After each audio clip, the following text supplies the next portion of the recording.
प्रभू येशू ख्रिस्ताच्या नावामध्ये सर्वांना सलाम. परमेश्वर चांगला आहे प्रियानो.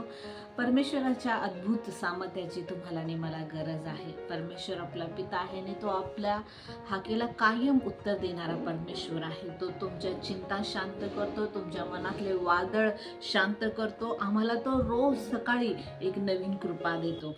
जेव्हा आम्ही त्याच्यावरती विश्वास ठेवतो, तो त्याच्या निर्माण केलेल्या, त्याचे नियोजन केलेल्या त्या सुंदर मार्गावरती नेण्यासाठी तुम्हाला जे मला मार्गदर्शन करतो.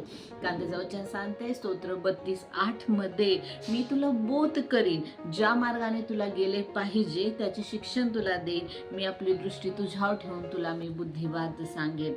प्रभू, आज आम्हाला तुझ्या अद्भुत सामर्थ्याची गरज आहे. आज आम्ही ज्या मार्गावरती जायला पाहिजे त्या मार्गावरती जाण्यासाठी तो आम्हाला मार्गदर्शन कर. आमची चिंता दूर करून परमेश्वर पिता तुझ्या शांतीने तो आम्हाला भर. आज अद्भुत सामर्थ्याची प्रभू, ती विपुल कृपेची सकाळ आमच्या जीवनामध्ये उगवली जाऊ दे. येशूच्या नावामध्ये सर्व गौरव तुला देतो. येशूच्या नावात मागतो. आमेन.